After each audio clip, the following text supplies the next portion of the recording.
Good morning class. मैं Sanjay sir, Pandit Deendayal Upadhyay राजकीय आश्रम प्रति विद्यालय चंदौली के ऑनलाइन क्लासेस में आपका स्वागत करता हूँ। प्यारे बच्चों, अपने देश का जिम्मेदार नागरिक होने के नाते हम सभी का यह कर्तव्य बनता है कि लॉकडाउन का हम अनुपालन करें, घर में रहें, सुरक्षित रहें, घर बैठे पढ़ें और पढ़ाएं, कोरोना को भगाएं। प्यारे बच्चों, शायद आप लोगों को पता होगा कि यह वीडियो जो हम लोग आप लोगों के लिए घर बैठे पढ़ने के लिए बना कर दे रहे हैं, यह आप तक पहुंचाने में हमारे अधीक्षक साहब बहुत ही ज़्यादा मेहनत कर रहे हैं, जिस कारण से यह वीडियो आप सभी तक पहुंच पा रहा है। तो चलिए, आज हम कक्षा 10 के बच्चों को प्राविधिक कला के बारे में पढ़ाने जा रहे हैं। सबसे पहला चैप्टर आपका है स्पर्श रेखाएं। इसके पहले जो पहला पार्ट है आपका, वो आपके प्राविधिक कला के जो टूल्स हैं, जिनको समझना है कि किन किन चीज़ों का आपको प्रयोग करना है, जैसे लंगड़ा प्रकार है, स्केल है, और इस तरह के जो टूल्स हैं जिनका आपको प्रयोग करना होता है प्राविधिक कला में, उनका परिचय दिया गया है, जो कि आपको आपके इसके पहले वाली क्लासेस में आपको बताया गया है। कक्षा 9 में आपको इसके बारे में जानकारी दे दी गई है। अब आपको कक्षा 10 की क्लास में चैप्टर 2 से हम शुरू कर रहे हैं। सबसे बेटा इसके पहले आपको पढ़ना पड़ेगा कि स्पर्श रेखा। स्पर्श रेखाएं हैं क्या चीज़? टेंजेंट। स्पर्श रेखा वह सीधी रेखा जो किसी वृत्त की परिधि से केवल एक बिंदु पर मिलती है और दोनों ओर बढ़ाए जाने पर भी वृत्त को नहीं काटती, स्पर्श रेखा कहलाती है।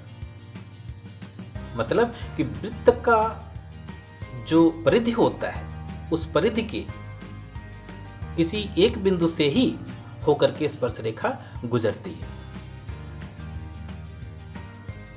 और वह स्पर्श रेखा उसी वृत्त के किसी परिवृत्त के परिधि के किसी और हिस्से को कभी भी स्पर्श नहीं कर सकती। पॉइंट नंबर 2 है कि वृत्त की परिधि के जिस बिंदु पर स्पर्श रेखा करती हुई जाती है, उसे स्पर्श बिंदु कहते हैं। मतलब जिस बिंदु से स्पर्श रेखा होकर गुजरती है, वो जो है वह उस वृत्त का या उस स्पर्श रेखा का स्पर्श बिंदु होता है। छेदक रेखा या छेदिका, वृत्त के बाहर किसी बिंदु से खींची गई वह रेखा जो वृत्त की परिधि को 2 बिंदुओं पर काटे और जिसकी लंबाई अपरिमित हो, छेदक रेखा या छेदिका कहलाती है। जैसे कि आप ये चित्र देख रहे हैं छेदक रेखा का। इसमें आपको दिखाई दे रहा होगा कि यह जो चित्र है, इसमें एक रेखा है जो कि क और ख इस वृत्त को पार करते हुए उस पार तक गई है। तो यह इस वृत्त की छेदक रेखा कहलाएगी। यदि यही रेखा केवल परिधि पर ही आकर समाप्त हो जाती तो यह जीवा कहलाती, लेकिन यह परिधि को पार करते हुए बाहर तक निकली हुई है, इसके कारण यह छेदक रेखा कहलाती है। और इस चित्र में आप ये देख रहे हैं कि स्पर्श रेखा है। स्पर्श रेखा बिंदु प, जो कि इस वृत्त के बिंदु प से वह बिंदु है जो कि इस परिधि को स्पर्श रेखा जहां जिसको स्पर्श करती है,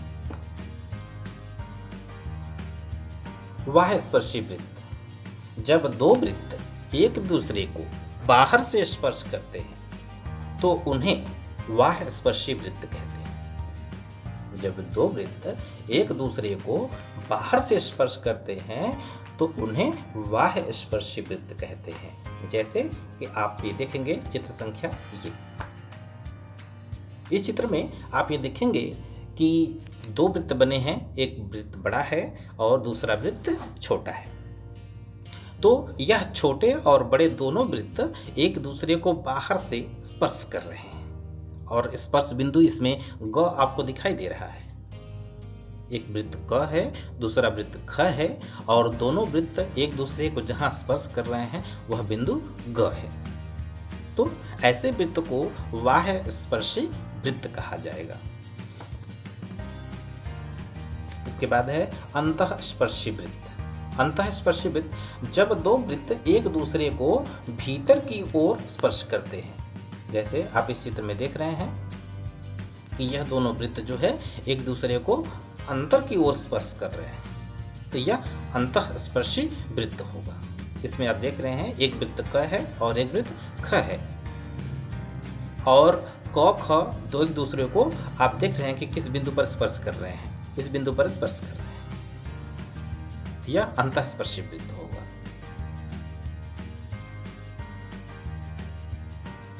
ठीक है, समझ गए आप लोग। फिर आगे चलते हैं। पॉइंट नंबर 6 है कि सामान्य अनुस्पर्शी रेखा। यदि एक सरल रेखा दो वृत्तों को इस प्रकार स्पर्श करे कि दोनों वृत्त सरल रेखा के एक ही ओर हो, दोनों वृत्त जो है सरल रेखा के एक ही ओर हो, सामान्य अनुस्पर्शी रेखा कहलाती है। जैसे कि आप इस चित्र में देख रहे हैं कि ये देखिए, इसमें ये क, अ और ब एक रेखा दिखाई दे रही है और दूसरी रेखा है स और द। अब ये दोनों वृत्त जो हैं, क ख जो वृत्त हैं वह अ ब के ऊपर हैं तथा स द के नीचे। तो यह जो है, यह वृत्त जो है, यह रेखा जो दोनों वृत्तों को स्पर्श कर रही है, यह सामान्य अनुस्पर्शी रेखा कहलाएगी। ठीक है बच्चों, चलिए अब अगले पॉइंट की तरफ चलते हैं। पॉइंट नंबर 7 है सामान्य तिर्यक स्पर्शी रेखा। सामान्य तिर्यक स्पर्शी रेखा, यदि दो वृत्तों की सामान्य स्पर्श रेखा केंद्र रेखा को काटे तो वह सामान्य तिर्यक स्पर्श रेखा कहलाती है। मतलब कि यदि दो वृत्तों की सामान्य तिर्यक स्पर्श रेखा, जैसे कि अ और ब, आप इस बिंदु में देख रहे हैं कि अ और ब, ये अ है और ये ब है। ये जो रेखा है यह बिंदु क और बिंदु ख से होकर के जो रेखा जा रही है वह इनकी केंद्र रेखा होगी और इस केंद्र रेखा को अ और ब रेखा यहाँ पे काट रही है। तो यह जो है केंद्र रेखा को काट रही है। तो केंद्र रेखा को काटेगी तो यह इस रेखा को क्या कहा जाएगा? सामान्य तिर्यक स्पर्श रेखा। सामान्य तिर्यक स्पर्शी रेखा।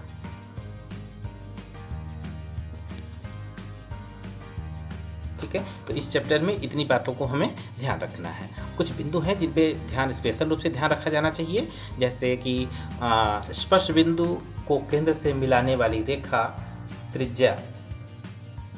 स्पर्श बिंदु को केंद्र से मिलाने वाली रेखा त्रिज्या स्पर्श रेखा पर लंब होती है। कहने का तात्पर्य यह है कि अगर कोई वृत्त है और उसका केंद्र ये है और उसकी जो स्पर्श रेखा ये खींची जाती है और यह स्पर्श रेखा ये त्रिज्या जो खींची जाती है और यह स्पर्श रेखा से होकर अगर स्पर्श रेखा यहाँ से जा रही है तो इस स्पर्श रेखा से यह जो त्रिज्या होती है यह 90 अंश का कोण बनाती है। यहाँ से यह कोण जो है यह 90 अंश का बनेगा। ठीक है बच्चों।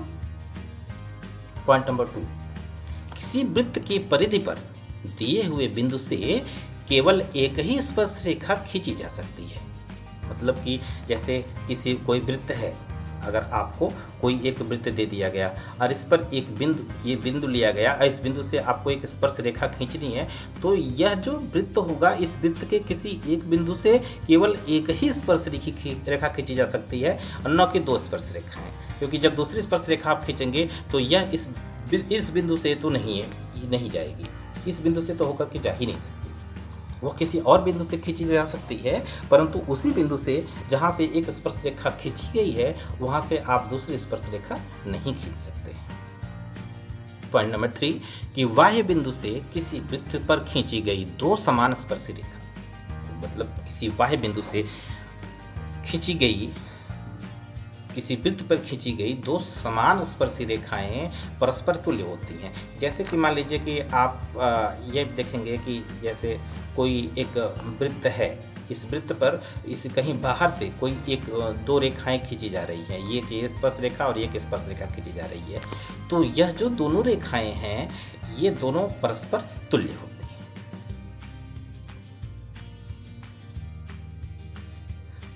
यदि पॉइंट नंबर 4, यदि दो वृत्त स्पर्श करते हैं तो इनकी सामान्य स्पर्श रेखा खींची जा सकती है।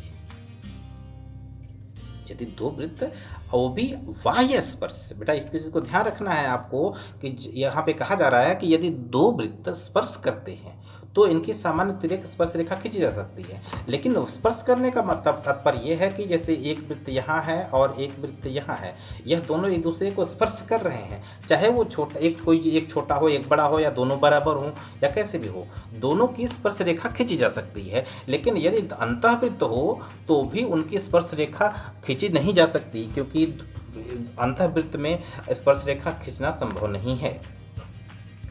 तो बाह्य स्पर्श में अगर बाह्य वृत्त है, बाहर के दो वृत्त हैं जो कि एक दूसरे को स्पर्श कर रहे हैं, उनकी स्पर्श रेखा तो खींची जा सकती है।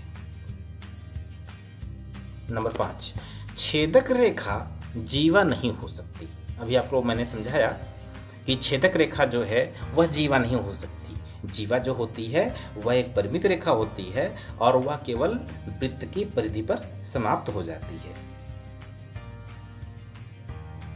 पॉइंट नंबर 6, वृत्त की परिधि उसके व्यास की 3/1/7 या 22/7 गुना होती है।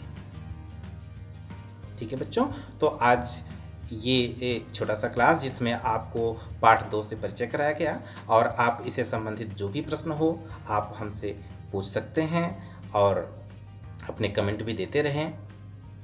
और इसके आगे की इस पाठ से संबंधित जो सवालें हैं मैं अगले वीडियो में आप लोगों को दे रहा हूँ। ठीक है बच्चों, ओके।